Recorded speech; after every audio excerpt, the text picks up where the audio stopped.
Hey, how you doing? This is Adam Post, publisher of more than 1,000 comic books and marketing expert covering Bud Light. Bud Light is facing an all-new disaster. The Teamsters Union is threatening Bud Light that they may take their 5,000 employees and go on strike. The Teamsters Union has recently had some successes with other companies like UPS, and they are very serious. This is another major problem for Anheuser-Busch, the owner of Bud Light. Let's get into the story. Before we do, please be sure you are subscribed to the channel. Click the bell for notifications. Give me a thumbs up. I really appreciate you guys. First, I'd like to give you a sales update on Anheuser-Busch, some new data that just came out.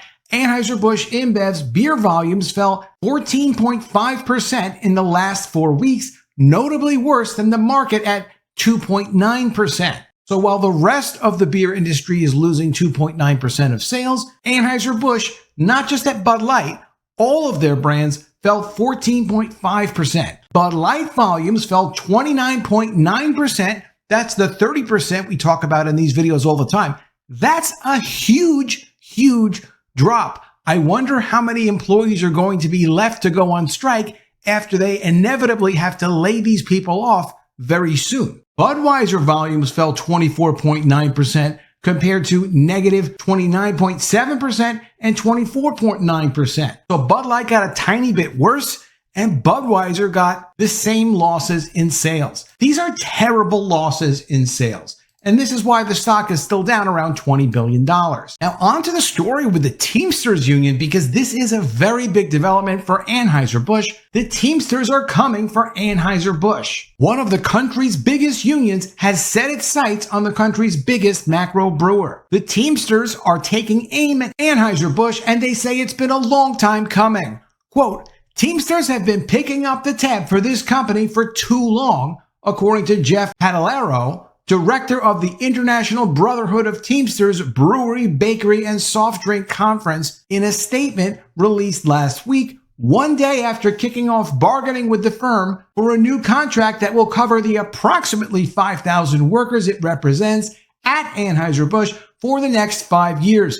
The current contract, put together in 2019, expires at the end of February 2024. February 2024 is not far away. Quote, to Anheuser-Busch, we say, the next round is on you. 11,500 workers with the Writers Guild of America just came in off the picket line after 148 days, winning what's reported to be major gains against Hollywood studios and streaming giants. Actors with the Screen Actors Guild, 65,000 of them, are still on strike. The United Auto Workers are weeks into a historic stand-up strike against the big three automakers, with some 18,300 of a potential 145,000 members currently striking. And SAG-AFTRA just authorized another strike, this time involving voice actors who work for the world's 10 largest video game companies. For the Teamsters specifically, these pre-scheduled negotiations with Anheuser-Busch InBev come at an auspicious moment. The union, a sleeping giant that has awakened to its legacy of labor militancy under new leadership of Militant General President Sean O'Brien, dominated headlines through the spring and summer as it went toe-to-toe with United Parcel Service to hash out a contract for 300,000 workers under the credible threat of a massive strike. Most observers agreed that the Teamsters got the better of the deal with the UPS people in those negotiations. The momentum, Padalero says, is crucial to the negotiations with ABI. Quote, we're resetting the clock. This is also an auspicious moment to be renegotiating a union contract with Anheuser-Busch because the firm is making tons of money, riding a pandemic surge in business to over $6 billion in underlying profit in 2022 alone. But the company is also in severe trouble because of the Bud Light backlash. As we just read, they've lost a tremendous amount of their volume. The Teamsters need to think about, are they going to be having jobs? Because with a 29.9 or 30% loss in volume for Bud Light and a 24.9% loss in volume for Budweiser, obviously similar volumes lost for their other brands, what are they going to do with all these employees? Because there's no way they're getting that business back. The boycott ruined all that business. It's not coming back. So what are these employees supposed to do? Now, Anheuser-Busch has been scrambling to try to divest itself of even the slightest hint of wokeness in hoping to claw back a major sales slide. But as we see, that's not working. The people that left the beer left the beer. They're not coming back. And they're also losing tremendous amounts of shelf space. We see Modelo explaining they've got remarkable growth following the Bud Light beer disaster.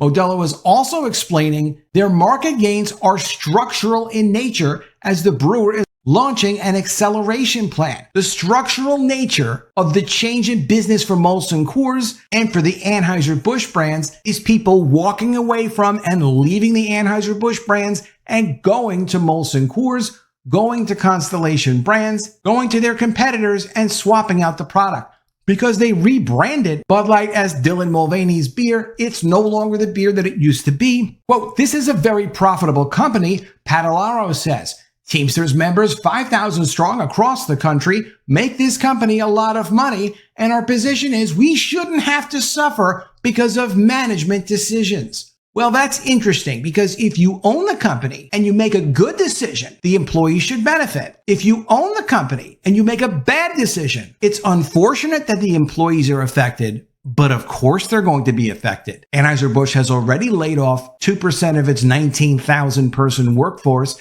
as a result of the Bud Light disaster. That's a few hundred people. 2 glass plants have had to shut down because of Anheuser-Busch.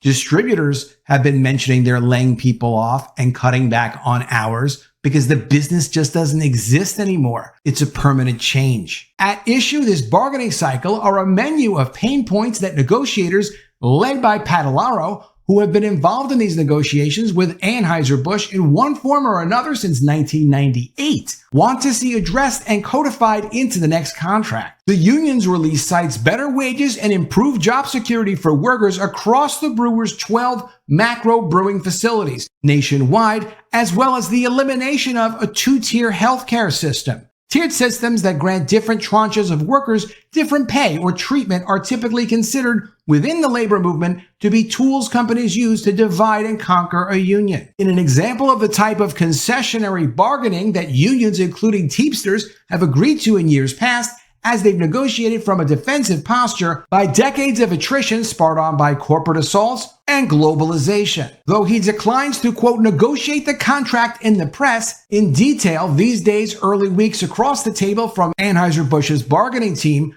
Padalaro emphasizes that Teamsters aim to put an end to concessions that he feels they made in negotiations dating back to InBev's takeover of Anheuser-Busch in 2008. Quote, from our perspective, there's been more takeaways than gains in order to get that deal done, he says. The sacrifices Teamsters made as essential workers for ABI during the pandemic and inflation that is disproportionately affecting the American working class are more recent challenges than the union hopes to address in this coming contract. They have a great point about inflation. Workers are getting absolutely killed by inflation in the United States. It doesn't even matter if inflation doesn't continue to go up. It's already high. The prices are not going back down to where they were in 2020. They're staying high and they're creeping up a little all the time. So workers do need more money. The problem is the company shouldn't have gone woke because now their employer has lost a substantial amount of business and they can't just wish it back. It's also not going to be subsidized by international sales. Those sales and those profits are for their international operations. They're not going to be subsidizing the U.S. operations with international money. That's just the nature of business. Workers have concerns over what the future looks like, says Polidoro. Emulating the successful strategy with UPS, rank-and-file ABI Teamsters will join union negotiators in bargaining sessions this cycle, helping Polidoro weigh the validity of management's claims and providing real-time perspective on what the membership considers important. Quote, in my opinion, the employers take a step back when they know you've got rank-and-file resources right there with you at the table, he says. Quote, these are people that do it day in and day out that can speak to what it was like to go to work every day during the pandemic. It's very important having them at the table for those gut checks. The union credits the more democratic grassroots approach to bargaining, a new strategy introduced under the reformers O'Brien and General Secretary Treasurer Fred Zuckerman for its success with UPS.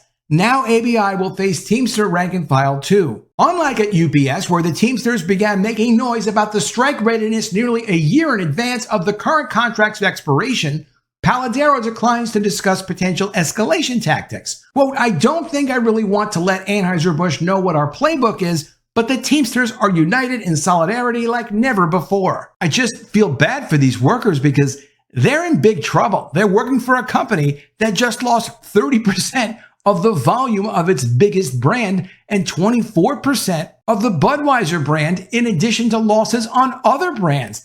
I have no idea how they're going to make up these losses and just pay people more. How are they not going to lay off at least 1,000 people? That's not a lot of people when you have 19,000 approximately employed. With Target, they're facing tremendous problems with theft and gangs of criminals robbing their stores. In addition to that, Target needs to deal with the fact that they sell discretionary items that people don't need. They're not necessities. They're like luxuries when times are tough. And a lot of their customers have to start paying student loans, so they don't have extra money to spend.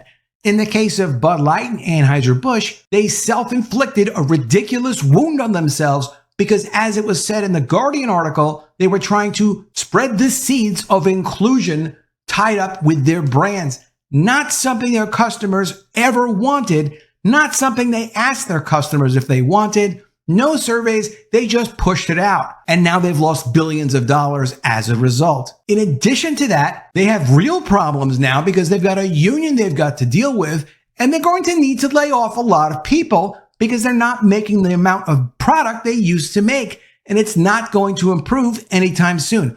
All the beer that Anheuser-Busch is able to sell internationally will not help with any of those 12 big breweries in the United States. They're not making beer in New Jersey and then putting on a boat and sending it to China. It doesn't work that way. So they've gotten themselves into some severe trouble. Let me know what you think in the comments below. Always love to see your ideas. Please be sure you are subscribed to the channel. Click the bell for notifications. Give me a thumbs up, and I'll see you again soon with another video. And if I don't see you, I will miss you.